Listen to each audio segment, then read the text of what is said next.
नमस्कार दोस्तों, स्वागत है आपका आज के मुख्य समाचार में, जिसमें सबसे पहली और बड़ी खबर में आपको बताएंगे कि उपचुनाव में जीत से टीएमसी गदगद। कल्याण बनर्जी बोले यूपी नहीं बंगाल से तय होगी देश की राजनीति। दूसरी बड़ी खबर में जिक्र होगा लखीमपुर कांड का, आशीष मिश्रा की जमानत को चुनौती, कल फैसला सुनाएगा सुप्रीम कोर्ट।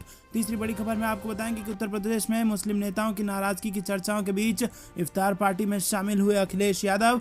चौथी बड़ी खबर में जिक्र होगा राजस्थान का, सीएम गहलोत का बड़ा बयान, बोले पीएम मोदी को हिंसा की करनी चाहिए निंदा, मीडिया को लेकर कह दी ये बड़ी बात। और पांचवी बड़ी खबर में जिक्र होगा कि राहुल गांधी का दावा, कोरोना से मरे 40 लाख लोग, कहा मोदी झूठ बोल रहे हैं, हर परिवार को मिले 4 लाख का मुआवजा। तो दोस्तों, क्या आपको भी ऐसा लगता है कि कोरोना के जो दावे पेश कर रही है सरकार वो झूठे हैं? हाँ या ना में अपनी राय बताइए और अभी इस वीडियो को लाइक जरूर कीजिएगा। चैनल पर नए हैं तो लाल बटन को दबा के चैनल को सब्सक्राइब कीजिए और घंटी बजाकर कमेंट में लिखिए जय हिंद। दोस्तों, रुक करते हैं सबसे पहली और बड़ी खबर की तरफ। उपचुनाव में जीत से टीएमसी गदगद, कल्याण बनर्जी बोले यूपी नहीं बंगाल से तय होगी देश की राजनीति। जी हां दोस्तों, 4 राज्यों में हुए उपचुनाव के नतीजों के बाद ऑल इंडिया तृणमूल कांग्रेस ने 2024 का रोड मैप तैयार करना शुरू कर दिया है। टीएमसी ने कहा है कि देश की राजनीति के लिए उत्तर प्रदेश अंतिम नहीं है, बल्कि बंगाल भी देश की राष्ट्रीय राजनीति की दिशा तय करता है। उन्होंने कहा कि 2024 में पश्चिम बंगाल में टीएमसी लोकसभा की सभी 42 सीटें जीतेगी। बता दें कि पश्चिम बंगाल की एक लोकसभा और एक विधानसभा सीटों पर 12 अप्रैल को हुए उपचुनाव में टीएमसी प्रत्याशी शत्रुघ्न सिन्हा और बाबुल सुप्रियो को जीत मिली थी। टीएमसी के फायर ब्रांड सांसद कल्याण बनर्जी ने आसनसोल लोकसभा उपचुनाव के नतीजों के बाद ये बातें कही। रुक करते हैं अगली बड़ी खबर की तरफ। लखीमपुर कांड, आशीष मिश्रा की जमानत को चुनौती, कल सुप्रीम कोर्ट सुनाएगा फैसला। जी हां दोस्तों, लखीमपुर खीरी कांड में आरोपी आशीष मिश्रा की जमानत को चुनौती देने वाली याचिका पर सुप्रीम कोर्ट सोमवार को फैसला ले सकता है और कोर्ट ने बीते सप्ताह मामले में अपना आदेश सुरक्षित रख लिया था। मिश्रा को इलाहाबाद हाई कोर्ट ने 10 फरवरी को जमानत दे दी थी। उच्च न्यायालय के इस फैसले के बाद खासा सियासी तनाव खड़ा हुआ था। केंद्रीय मंत्री अजय मिश्रा टैनी के बेटे आशीष की जमानत पर शीर्ष अदालत अहम फैसला सुनाएगी। बीते सप्ताह भारत के मुख्य न्यायाधीश एनवी रमन ने दोनों पक्षों की दलीलें सुनी थी। उत्तर प्रदेश सरकार ने कोर्ट को बताया था कि कथित आरोप गंभीर है, लेकिन आरोपी के भागने का जोखिम नहीं है और राज्य सरकार ने गवाह को सुरक्षा देने का भी वादा किया था। रुक करते हैं अगली बड़ी खबर की तरफ। मुस्लिम नेताओं की नाराजगी की चर्चाओं के बीच इफ्तार पार्टी में शामिल हुए अखिलेश यादव। जी हां दोस्तों, समाजवादी पार्टी के अध्यक्ष अखिलेश यादव ने शनिवार शाम को लखनऊ में एक इफ्तार पार्टी में हिस्सा लिया। वहीं बीते कुछ समय से ये लगातार सामने आ रही थी कि विधानसभा चुनाव के बाद मुस्लिम नेता उनसे नाराज चल रहे हैं, लेकिन पार्टी में सब कुछ ठीक नहीं चल रहा है, इसकी अफवाह को उन्होंने दरकिनार कर दिया और इसी बीच अखिलेश यादव इफ्तार पार्टी में शामिल हो गए, जिसको बेहद अहम माना जा रहा है। बता दें कि अखिलेश यादव ने ऐशबाग ईद में हुई इफ्तार पार्टी में शिरकत की। रुक करते हैं अगली बड़ी खबर की तरफ, जो कि राजस्थान से आ रही है।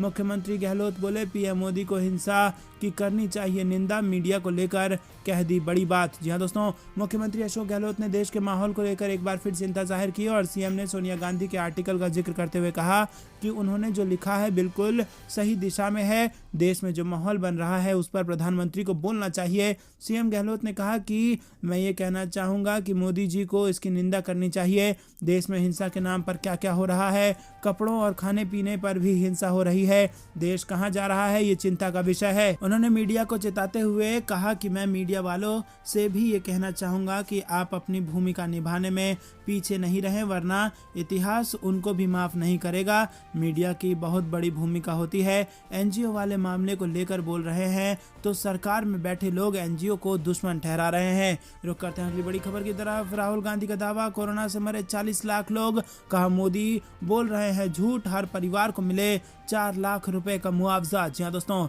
देश कोरोना महामारी से जूझ आगे बढ़ रहा है। पहली लहर से लेकर दूसरी और तीसरी लहर में कोरोना ने देश के करोड़ों लोगों को अपनी चपेट में ले लिया। वहीं सरकारी आंकड़ों के अनुसार देश में अब तक कोरोना से मरने वालों की संख्या 5,21,751 हो गई है। कांग्रेस नेता राहुल गांधी ने इन आंकड़ों को फर्जी बताते हुए प्रधानमंत्री नरेंद्र मोदी पर वार किया। उन्होंने कहा कि 5 लाख नहीं 40 लाख भारतीयों की मौत हुई है। राहुल गांधी ने ट्वीट कर कहा कि मोदी जी ना सच बोलते हैं ना बोलने देते हैं, वो तो अब भी झूठ बोलते हैं कि ऑक्सीजन शॉर्टेज से कोई नहीं मरा। उन्होंने आगे लिखा कि मैंने पहले भी कहा था कोविड में सरकार की लापरवाहियों से 5 लाख नहीं 40 लाख भारतीयों की मौत हुई।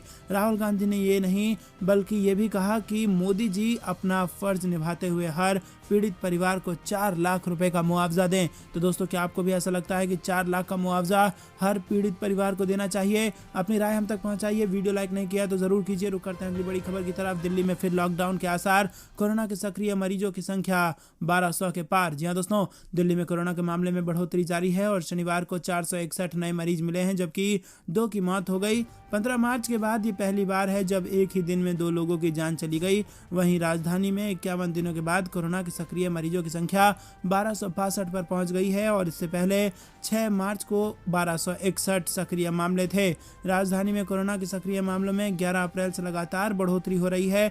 दिल्ली में सक्रिय मामलों की संख्या मुंबई के मुकाबले 3 गुना से ज्यादा हो गई है। मुंबई में 345 सक्रिय मामले हैं।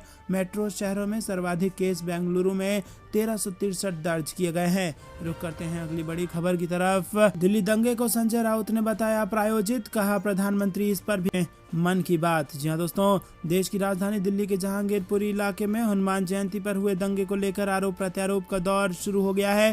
शिवसेना के नेता संजय राउत ने इसे लेकर बीजेपी की केंद्र सरकार पर जमकर निशाना साधा और प्रधानमंत्री के सामने आकर मन की बात बोलने को कहा। जी हां दोस्तों, आपको बता दें कि प्रधानमंत्री पर चुप्पी साधने का आरोप विपक्षी पार्टियां लगा रही है और अब इसी प्रकार का आरोप लगा दिया है शिवसेना ने। रुक करते हैं अगली बड़ी खबर की तरफ, जो कि उत्तर प्रदेश से आ रही है। वरुण गांधी के निशाने पर मोदी सरकार, बोले रोजगार के मुद्दे पर होगी अगली लड़ाई। जी हां दोस्तों, वरुण गांधी ने कहा कि अगली लड़ाई रोजगार के मुद्दे पर लड़ना है। न्याय की लड़ाई मरते दम तक लड़ेंगे। इसके साथ ही राष्ट्रहित के मुद्दे उठाएंगे। सांसद वरुण गांधी ने कहा कि राज्य में 1.5 करोड़ घोषित नौकरियां हैं जो राज्य सरकार को भरनी है। ये युवाओं पर कोई दया नहीं बल्कि सरकार की जिम्मेदारी है। 1.5 करोड़ लोगों को नौकरियां मिलने से रोजगार के इतने पद ही सृजित होंगे और इसके साथ ही 10 करोड़ परिवारों में खुशहाली आएगी। दोस्तों, रुक करते हैं अगली बड़ी खबर की तरफ। किसानों की समस्या को लेकर वारंगल में किसान संघर्ष सभा करेंगे राहुल गांधी और निशाने पर होगी राज्य और केंद्र की सरकार। जहां दोस्तों, तेलंगाना से बड़ी खबर आ रही है। कांग्रेस नेता राहुल गांधी अगले महीने तेलंगाना दौरे पर जाएंगे और 2 दिवसीय इस दौरे के दौरान वो किसान संघर्ष सभा को वारंगल में संबोधित भी करेंगे। एएनआई से बात करते हुए तेलंगाना प्रदेश कांग्रेस कमेटी के प्रमुख और सांसद रेड्डी ने बताया कि राहुल गांधी 6 से 7 मई को प्रदेश आएंगे। रुक करते हैं अगली बड़ी खबर की तरफ। 2023 के विधानसभा चुनाव में पायलट का क्या रोल रहेगा? पीसीसी चीफ बनेंगे या फिर चुनाव अभियान समिति अध्यक्ष? कांग्रेस का सियासी फॉर्मूला। आपको बता दें दोस्तों कि राजस्थान के मुख्यमंत्री अशोक गहलोत ने विधानसभा चुनाव 2023 की तैयारियां शुरू कर दी हैं, लेकिन बड़ा सवाल यह है कि 2023 के विधानसभा चुनाव में सचिन पायलट की सक्रिय भूमिका क्या रहेगी? पायलट प्रदेश कांग्रेस अध्यक्ष बनेंगे या फिर चुनाव अभियान समिति के अध्यक्ष? सीएम गहलोत मुख्यमंत्री पद छोड़ने से इनकार कर चुके हैं। ऐसी चर्चा है कि पार्टी आलाकमान जाट को हटाकर गुज्जर को प्रदेश कांग्रेस अध्यक्ष बनाने का जोखिम ले सकती है।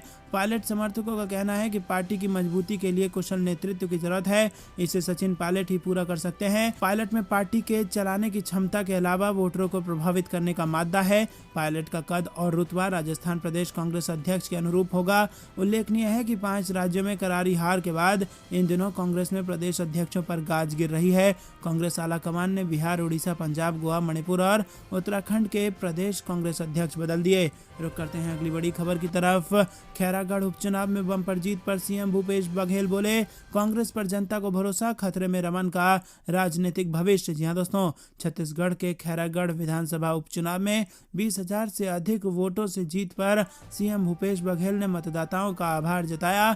जीत के बाद सीएम हाउस में भूपेश ने कहा कि पिछली बार की तुलना में इस बार खैरागढ़ में कांग्रेस को 56,000 से ज्यादा वोट मिले हैं। कांग्रेस को कुल 87,000 वोट मिले हैं, जबकि 2018 के विधानसभा चुनाव में 31,000 वोट मिले थे और इस चुनाव में कुल मतदान का 53% वोट सिर्फ कांग्रेस को मिला है। रुक करते हैं अगली बड़ी खबर की तरफ। 4 राज्यों की 5 सीटों पर हुए उपचुनाव में बीजेपी को झटका। शत्रुघ्न सिन्हा ने बंगाल से किया सबको खामोश। प्रशांत किशोर ने कांग्रेस को दिया प्लान 370, बताया 2024 में कैसे होगी जीत। सांप्रदायिक हिंसा की घटनाओं पर 13 विपक्षी नेताओं का साझा बयान, कहा पीएम मोदी की चुप्पी से हैं स्तब्ध।